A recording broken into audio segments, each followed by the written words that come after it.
Bagi orang yang berpuasa dimakruhkan untuk melakukan perbuatan-perbuatan di bawah ini.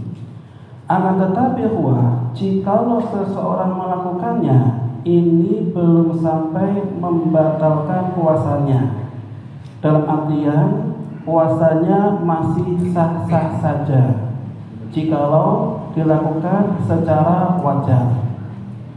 Akan tetapi perkara ini jikalau dilakukan secara berlebihan, maka boleh jadi ini bisa menghantarkan kepada rusaknya puasa. Ya, ini diantara pengertian diantara makruhatus saum, perkara-perkara yang dimakruhkan ketika berpuasa. Maka beliau menyebutkan di antara perkara yang dimakruhkan yang pertama itu adalah al-mubalaghah fil madmadah wal istinshaq 'indal wudu, yaitu berlebih-lebihan ketika berkumur-kumur dan juga ketika istinshaq, ya, ketika berwudu. Ya, maknanya apa itu istinshaq? Jadi maknanya adalah ketika antum berwudu itu biasanya antum memasukkan air ke hidung antum, dan ini makna dari istinshaq. Sehingga ketika seseorang berpuasa dibolehkan dia berkumur-kumur dan juga istinshaq. Akan tetapi caranya itu adalah jangan sampai berlebih-lebihan. Ya, jangan sampai berlebih-lebihan. Kenapa? Dikarenakan jika antum berlebih-lebihan ketika berkumur-kumur ataupun istinshaq, maka ini bisa membatalkan puasanya. Jikalau air yang antum gunakan masuk ke dalam rongga tenggorokan. Maka Nabi SAW menjelaskan dalam hadis beliau, wa balik fil istinshaq, ya, bersungguh-sungguhlah kalian ketika melakukan istinshaq, illa an takuna sha'iman, kecuali jikalau kamu dalam kondisi puasa. Ya, jadi ketika nggak berpuasa itu dianjurkan untuk istinshaq dengan sungguh-sungguh, itu boleh. Namun jika antum berpuasa, maka hukumnya tidak boleh, ya, sembarangan ketika berkumur-kumur. Dalam artian tidak boleh berlebih-lebihan, ya. Dan bagaimana makna berlebih-lebihan ketika berkumur-kumur? Ya, kira-kira bagaimana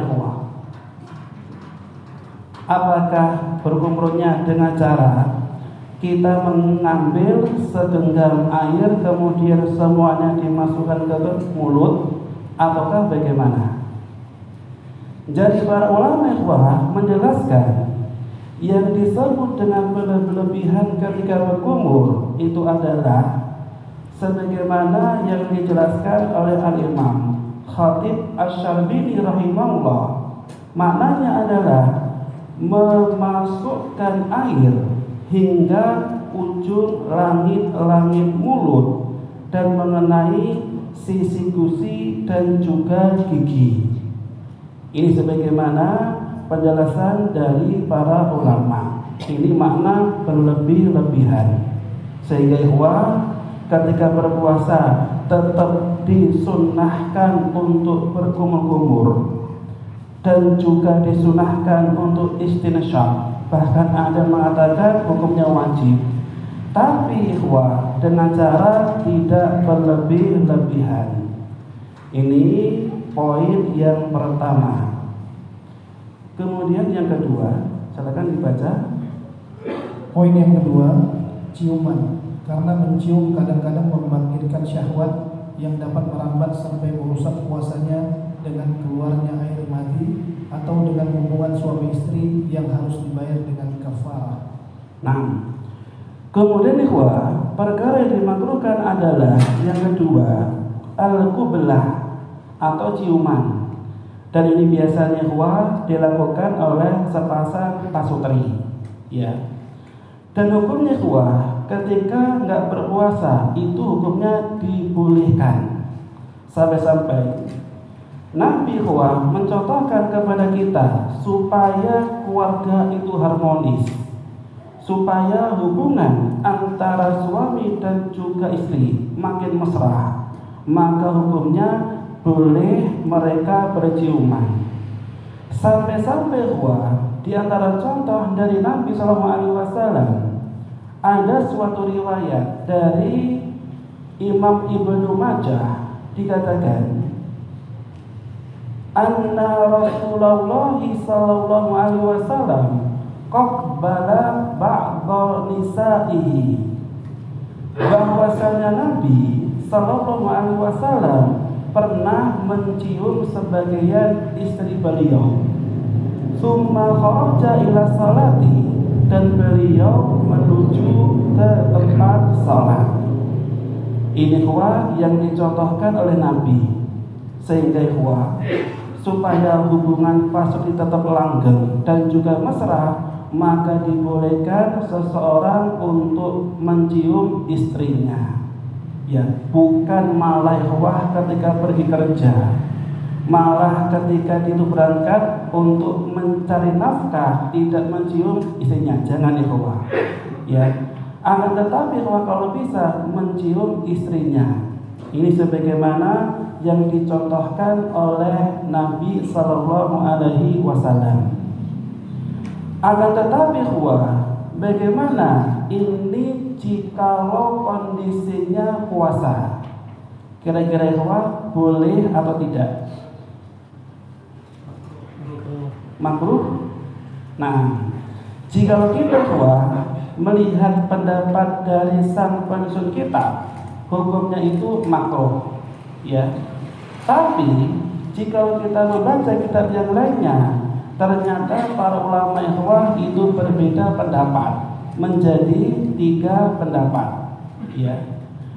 Yang pertama pendapat yang pertama ini sebagaimana pendapatnya Al-Imam Ibnul Munzir, ya, dan juga pendapatnya Imam Ahmad, bahwasannya yang namanya mencium istri ketika puasa boleh secara mutlak, ya, boleh secara mutlak. Ini pendapat yang pertama. Apa landasannya Landasannya itu adalah ada suatu riwayat dari istri Nabi Sallallahu Alaihi Wasallam, dari Aisyah radhiyallahu anha. Beliau mengatakan bahwa Nabi Sallallahu Alaihi Wasallam yuqabbil wa yubashir wa huwa sha'im, bahwasanya Rasulullah Sallallahu Alaihi Wasallam beliau pernah mencium istrinya dan juga berjumbu padahal beliau dalam kondisi berpuasa, ya. Wa kana amlakuhum li'irbihi, dan beliau adalah orang yang paling mampu mengendalikan nafsunya. Ini pendapatnya pertama yang mengatakan hukumnya boleh secara mutlak. Sedangkan pendapat yang kedua mengatakan hukumnya haram secara mutlak jikalau berpuasa. Dan ini sebagaimana pendapat dari Imam Malik. Kenapa kok diharamkan? Alasan yang dijelaskan oleh para ulama dikarenakan ketika seseorang mencium istrinya ketika puasa itu bisa menyebabkan rusaknya puasa, ya, bisa menyebabkan rusaknya puasa. Kenapa kadang-kadang ketika ada orang mencium istrinya itu kebablasan, sehingga jikalau kebablasan maka puasanya juga menjadi rusak. Ini Pendapat yang kedua mengatakan hukumnya itu haram secara mutlak. Kemudian pendapat yang ketiga ini mengatakan hukumnya dirinci. Ya, hukumnya itu dirinci. Ini sebagaimana pendapat dari Imam Abu Hanifah dan juga pendapat dari Imam Asy-Syafi'i. Mereka mengatakan jikalau mencium ini bisa membangkitkan syahwat, maka hukumnya tidak dibolehkan. Akan tetapi apabila tidak membangkitkan syahwat, maka hukumnya itu boleh. Kira-kira dari tiga pendapat ini antum cenderung memilih pendapat yang keberapa? Yang pertama, hukumnya tadi apa boleh secara mutlak. Pendapatnya siapa? Imam Ahmad. Yang kedua, hukumnya haram secara mutlak. Pendapatnya Imam Malik. Yang ketiga mengatakan apa? Dirinci. Jika tidak membangkitkan syahwat hukumnya boleh, tapi jika membangkitkan syahwat hukumnya tidak boleh. Ini pendapatnya siapa? Abu Hanifah dan juga Imam Asy-Syafi'i. Kira-kira dari tiga pendapat ini antum cenderung ke berapa Nah, yang ketiga ya, jika antum sudah punya istri. Ya, itu yang ketiga Tapi jika belum punya istri, jangan sekali-kali.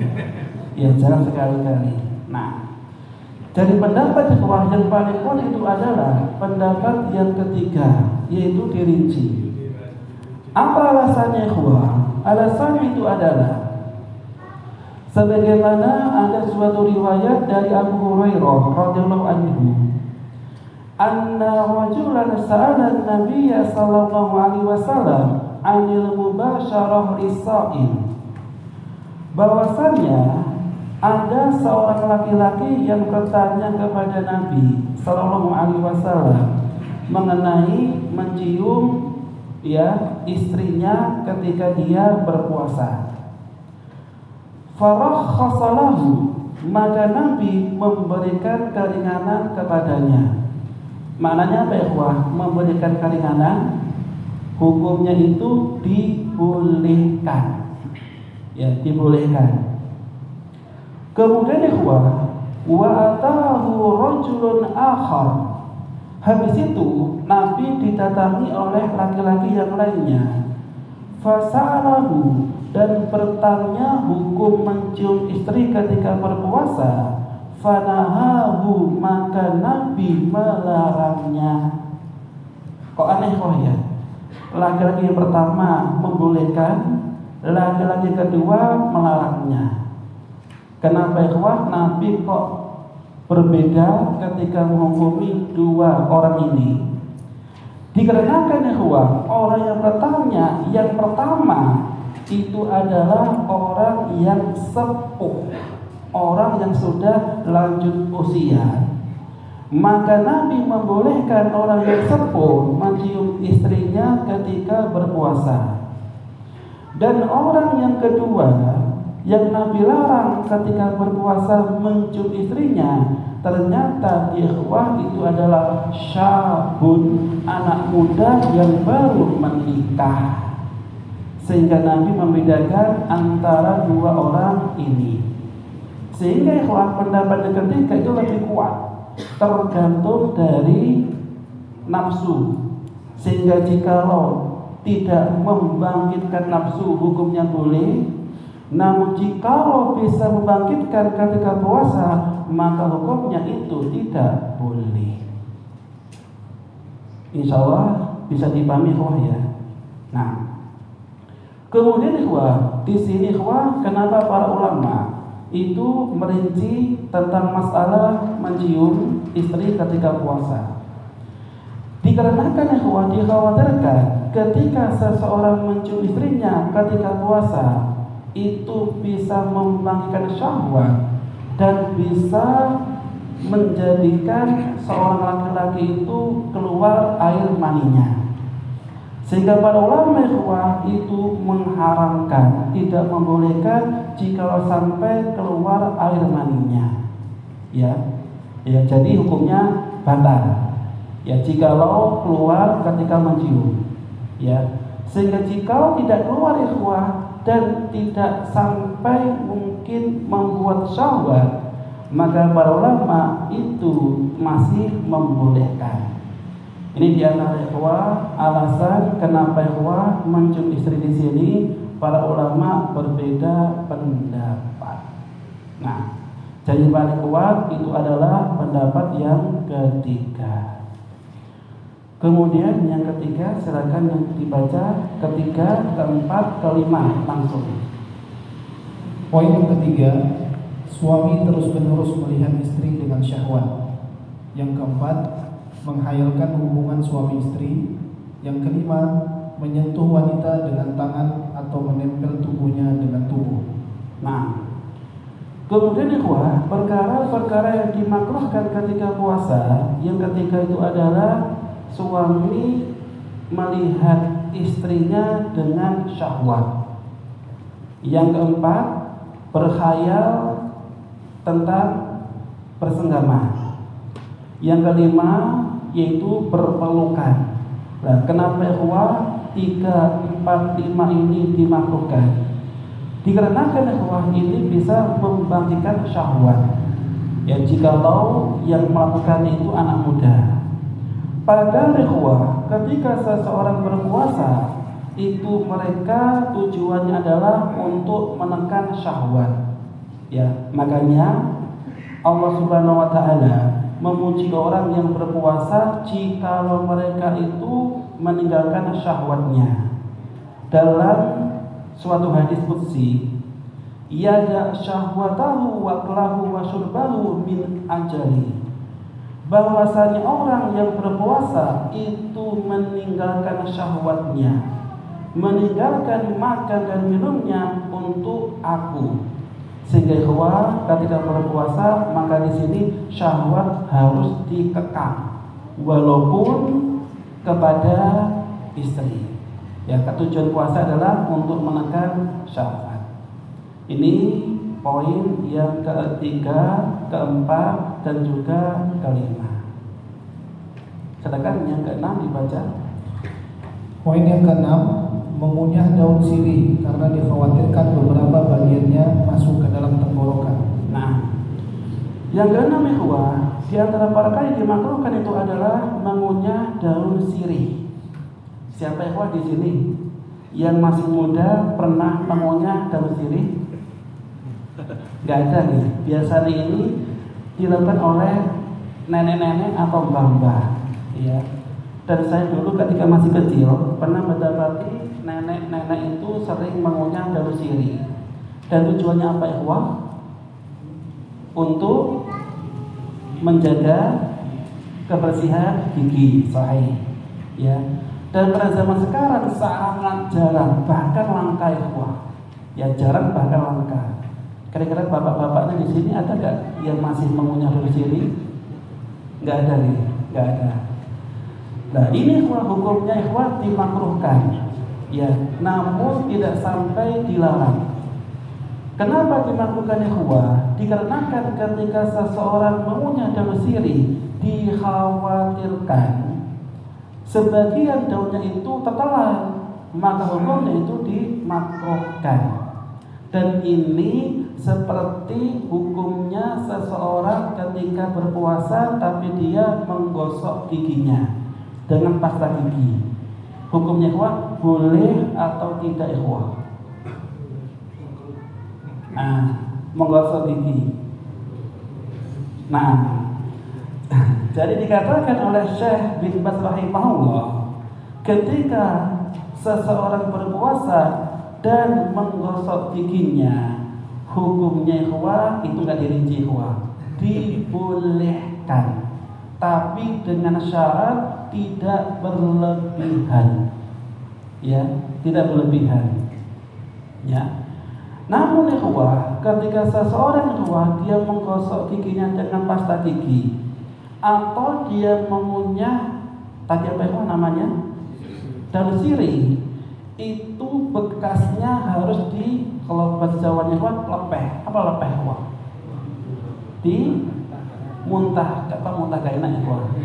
Dikeluarkan dari mulut ikhwah. Jadi bukan dengan cara habis gosok gigi, gara-gara giginya seger langsung dilek. Nah, kalau dilek ikhwah ini bisa membatalkan puasa. Kalau dilek. Nah, kenapa ikhwah? Para ulama membolehkan menggosok gigi ketika berpuasa dikarenakan ini dikiaskan hukumnya seperti bersiwak.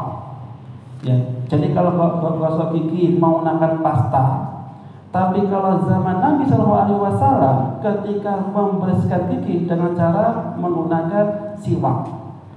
Dan Nabi SAW dalam suatu riwayat yang diriwayatkan oleh salah seorang sahabat, para sahabat mengatakan, Ra'aitu Nabi SAW, ya, aku melihat Nabi SAW ma la uhsi yatasawwaqu wa huwa sha'im.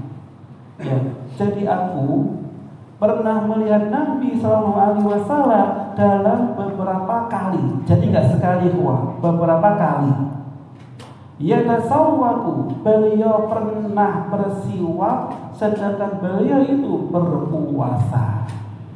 Sehingga ikhwah, jika kita melihat hadis ini, hukumnya dibolehkan asalkan tidak berlebih-lebihan ketika melakukannya. Nah, ini poin yang ke-6. Yang ke-7, silakan ikhwah. Poin ke-7, mencicipi makanan. Nah, yang ke-7 ikhwah, ini biasanya ikhwah yang melakukannya itu ibu-ibu nih. Soalnya masa itu biasanya ibu-ibu, ya, kecuali laki-laki yang jadi chef, ya. Maka hukumnya biasanya kalau ada ibu-ibu masak, itu kan biasanya kalau nggak dicicipi, masakannya itu nggak sempurna rasanya. Entah kadang-kadang terlalu asin, atau entah kadang-kadang hambar, karena nggak merasakan masakannya. Namun dalam syariat agama Islam, hukumnya itu dibolehkan mencicipi makanan. Itu boleh. Ya, namun ini jikalau ada hajah, ada kebutuhan. Ya, seperti seorang ibu memasakkan masakan untuk keluarganya. Ya, bukan orang yang nggak punya hajah. Contohnya bagaimana nggak punya hajah? Contohnya, karena dia lapar, dia sengaja ke warteg, kemudian mencicipi satu persatu makanan itu nggak ada hajah. Ya, nggak ada hajah. Namun jika ada hajahnya hukumnya itu dibolehkan. Sebagaimana ada suatu asar dari perkataan Ibnu Abbas radhiyallahu anhu, beliau mengatakan, la ba'sa an yadukal khal aw syai' ma lam yadkhul, ya, tenggorokannya. Tidak apa-apa mencicipi cuka atau makanan yang lainnya selama dia tidak masuk ke dalam kerongkongan. Ini riwayat dari Ibnu Abbas, riwayat secara marfu, ya. Sehingga jika kita melihat riwayat ini, hukumnya itu boleh, ya, asalkan tidak berlebihan. Dan caranya bagaimana Caranya itu begini. Jadi antum jangan mengambil satu sendok habis itu ditelan. Ini batal karena ini bukan mencicipi, tapi ini sama saja makan ya. Tapi kalau mencicipi caranya bagaimana? Antum ambil satu tetes kuahnya, kemudian antum letakkan di ujung lidah. Kemudian setelah tahu rasanya apakah sudah pas atau belum, habis itu antum lepeh, antum keluarkan dari lidahnya antum. Ini cara mencicipi yang dibolehkan, ya. Ya, jadi habis cicipi langsung dikeluarkan, bukan kepala ditelan. Ini poin yang ke-7. Yang ke-8, silakan. Poin yang ke-8, berkumur-kumur bukan wudu atau keperluan yang mengharuskannya. Nah, kemudian ikhwah, perkara yang ke-8 yang dimakruhkan ketika berpuasa itu adalah berkumur-kumur ketika tidak berwudu. Jadi bedanya apa ikhwah sama poin yang pertama? Bedanya apa? Ayo. Ayo, bedanya apa? Oke. Kalau poin pertama berkumur-kumur ketika berwudu, hukumnya boleh atau tidak? Boleh, asalkan tidak berlebihan. Sedangkan kalau poin ke-8 itu kumur-kumur tapi tidak untuk berwudu. Ya, kumur-kumur tapi tidak untuk berwudu tapi ada hajah. Contohnya bagaimana ikhwah? Kumur-kumur tapi tidak untuk berwudu tapi ada hajah. Seperti apa contohnya? Contohnya gini, seperti mungkin jenengan punya penyakit gusi atau penyakit gigi, ketika puasa kok ujuk-ujuk itu tiba-tiba gusi jenengan itu berdarah, dan untuk menghilangkannya harus dengan cara berkumur. Maka para ulama diantaranya berpendapat hukumnya itu dibolehkan jikalau ada hajah. Ya, jikalau ada hajah.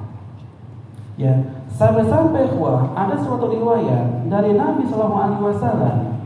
Beliau pernah ditanyai oleh sahabat Umar bin Khattab radhiyallahu anhu.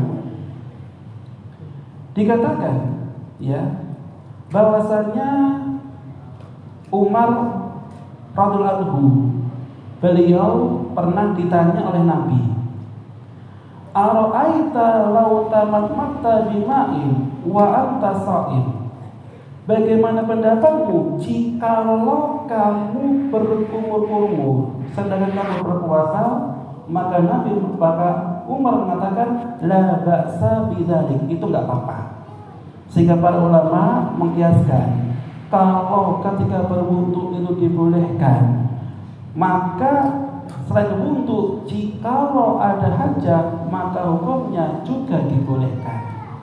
Ya, sampai-sampai ada suatu riwayat, saking panasnya cuaca pada zaman dulu, pada zaman Nabi, ketika berada di Arab, maka Nabi ketika berpuasa disebutkan beliau pernah mengguyurkan air ke kepala beliau. Ini juga hukumnya boleh, ya, boleh. Sehingga jika tidak berlebihan, para ulama menjelaskan hukumnya ikhwah dibolehkan. Namun ikhwah, kira-kira ikhwah, ketika berkumur, apakah antum mengelap mulutnya antum ikhwah biar tidak sampai ketelan? Bagaimana ikhwah? Nah, caranya ikhwah sebagaimana pendapat para ulama dalam kitab Al-Majmu'. Jadi ketika seseorang berkumur, maka hukumnya bekas sisa air yang berada di mulut itu dimuntahkan, itu dikeluarkan sampai yakin bahwasannya tidak ada air yang nempel di dalam mulut, ya, dan tidak harus dikeringkan atau dilap. Contohnya antum bawa tisu, ngelap bagian dalam mulutnya antum ikhwah, itu tidak bisa. Itu bisa ketelan tisunya ikhwah, ya, bisa ketelan. Sehingga ikhwah, ketika antum kumur, antum harus keluarkan sisa airnya dalam mulut antum, ya, dan antum merasa yakin kalau ini sudah cukup, ya. Namun ikhwah, jikalau rasa segernya masih ada, ya, rasa segernya ikhwah, habis sebelum kumur antum muntahkan beberapa kali, kemudian masih sisa rasa segernya, ini kalau ditelan bisa membatalkan atau tidak ikhwah? Tidak. Rasa seger, Kan biasanya kalau antum pakai pasta gigi itu ada berbagai rasa mint, ya, atau pakai siwak ada rasa segernya. Itu apakah bisa membatalkan puasa? Maka hukumnya tidak batalkan puasa. Ya, walaupun ada sensasi segernya. Karena apa ya? Zatnya, yaitu airnya sudah kita keluarkan. Ini di antara pendapat yang rajih, yang kuat di antara pendapatnya para ulama. Yang ke-9 silakan dibaca. Poin yang ke-9, bercelak pada permulaan siang, tetapi jika bercelak pada akhir siang, maka hal itu diperbolehkan. Nah, kemudian perkara yang dimakruhkan ketika puasa yaitu bercelak. Apa ya, mana celak ya? Apa itu celak? Menghidangkan. Nanti tafsirannya pakai bahasa. Tanya apa itu celak itu? Apa ya celak itu? Jadi kayak antum punya tinta, kemudian antum hitamkan bagian bawahnya mata atau kelopaknya, bukan matanya. Kalau matanya keculak nanti bagian bawahnya ini namanya celak. Nah, celak ini termasuk di antara anjuran Nabi. Jikalau tidak ketika puasa, itu dianjurkan. Kenapa ikhwan? Karena celak itu bisa menajamkan pandangan. Ya. Tapi jikalau seseorang celaan ketika puasa, maka hukumnya itu dimakruhkan, namun tidak sampai merusak puasanya jikalau tidak berlebihan. Ini sebagaimana ada suatu riwayat dari Imam Bukhari, ya, bahwasanya walam yara Anasun wal Hasan wa Ibrahim bil kuhli lisaimi ba'san. Bahwasanya Anas, Al-Hasan dan Ibrahim tidaklah menilai bermasalah untuk memakai celak ketika berpuasa. Jadi hukumnya itu boleh. Ya. Dan juga ada suatu riwayat dari Abdul Razzaq dan sanadnya sahih dalam kitab Fathul Bari. La ba'sa bil kuhli lis-sha'im. Tidak mengapa bercelak untuk orang yang berpuasa. Ini hukumnya boleh asalkan tidak berlebihan. Tapi jikalau seseorang memakai obat mata, ya, memakai obat mata, contohnya mungkin ada orang ketika puasa matanya memerah, ya, matanya sakit, kemudian dia ragu pakai obat mata atau tidak. Kira-kira hukumnya boleh atau tidak ya? Boleh. Nah, jadi ada dua pendapat di kalangan para ulama. Di antaranya pendapatnya Syekh bin Baz rahimahullah, Syekh Utsaimin, dan juga Dr. Wahbah Az-Zuhaili, bahwasannya mereka mengatakan hukumnya itu dibolehkan. Ya, boleh. Ini pendapat yang pertama. Sedangkan pendapat yang kedua, ini sebagaimana pendapatnya Syekh Muhammad Mukhtar As-Sulami dan Dr. Muhammad Alfi, hukumnya tidak boleh dan bisa membatalkan puasa. Sekarang kita cermati alasan mereka kenapa mereka beda pendapat. Yang pertama pendapat yang pertama mengatakan dibolehkan. Kenapa dikarenakan tetes mata ketika dimasukkan ke lubang mata itu tidak sampai ke rongga kerongkongan. Ya, tidak sampai ke rongga kerongkongan. Lebih-lebih jika hanya satu tetes, kira-kira apakah bisa terembus sampai kerongkongan? Tidak. Sehingga pendapat yang pertama mengatakan tidak batal dan hukumnya boleh. Dan alasan yang kedua, karena tidak ada dalil yang menunjukkan bahwasanya orang yang memakai obat tetes mata itu bisa membatalkan puasa. Itu nggak ada dalil. Sehingga pendapat yang pertama mengatakan hukumnya boleh. Kemudian pendapat yang kedua yang mengatakan tidak boleh. Kenapa alasannya? Alasan itu adalah dikiaskan dengan celak mata yang hukumnya bisa sampai ke dalam kerongkongan. Namun kias ini tidak sama, alias tidak bisa digunakan karena celak mata tidaklah membatalkan puasa. Kira-kira antara dua pendapat ini yang paling kuat boleh atau tidak?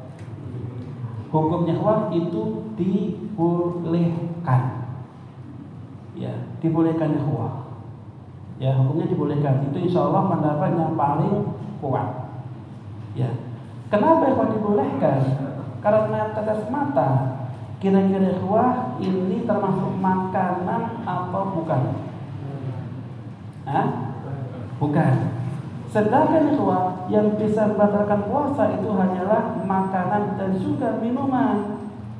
Sehingga jikalau bukan makanan, maka hukumnya itu tidak sampai membatalkan puasa.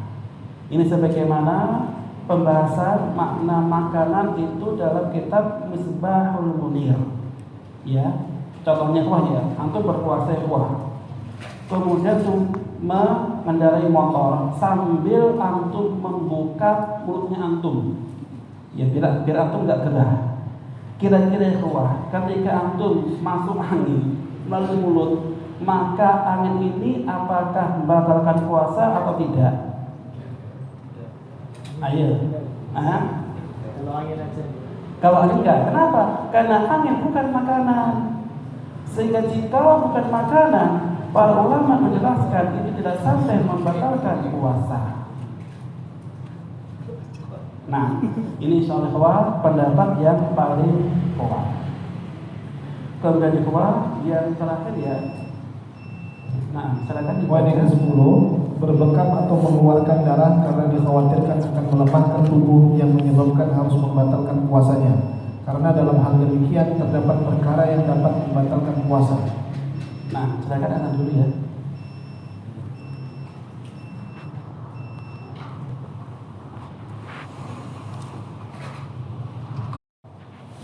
Nah, kemudian yang terakhir, yang ke-10, di antara perkara yang dimakruhkan ketika berpuasa itu adalah berbekam. Tahu bekam ikhwah? Tahu nggih? Kalau orang Jawa namanya diapakan? Dipok. Ya, bekam atau pok. Ataupun ikhwah al-fasdu. Apa yang mana fasdu di sini? Jadi fasdu ikhwah itu mengeluarkan darah kotor dengan cara apa ikhwah? Dengan cara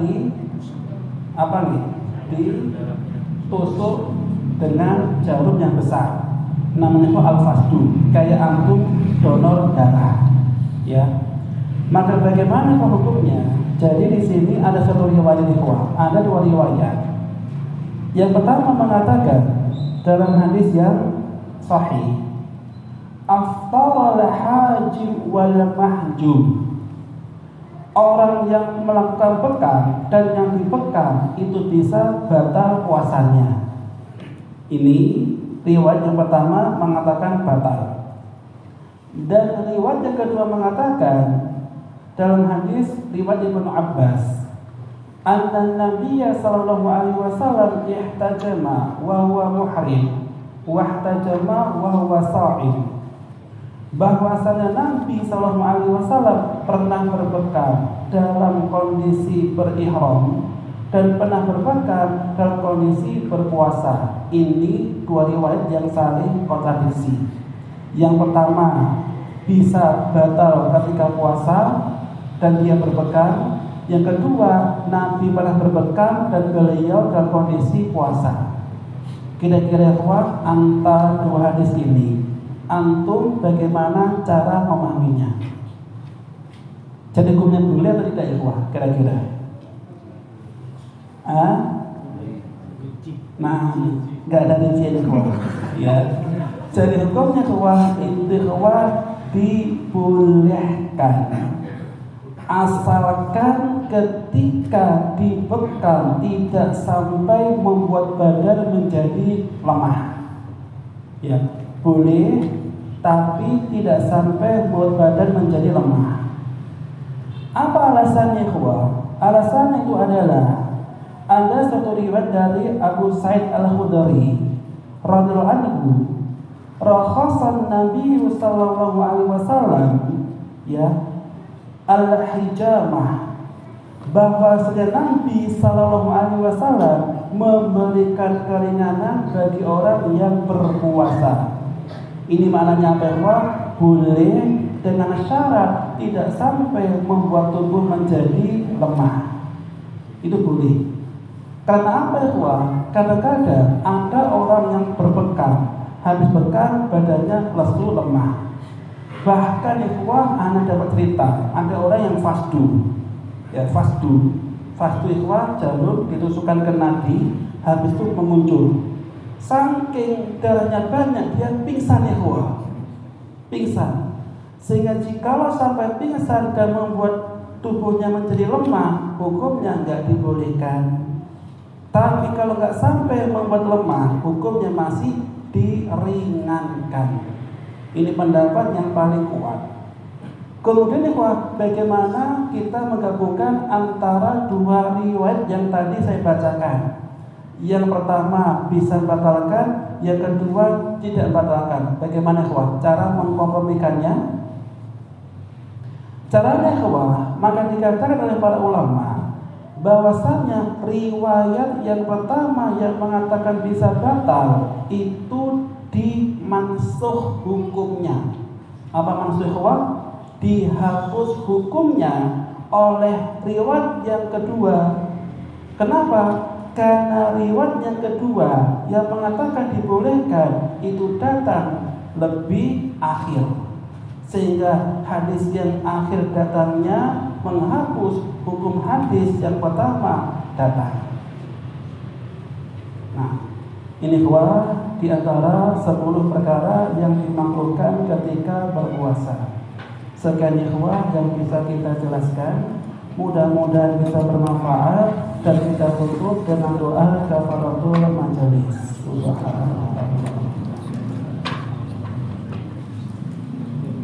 Wassalamualaikum warahmatullahi wabarakatuh.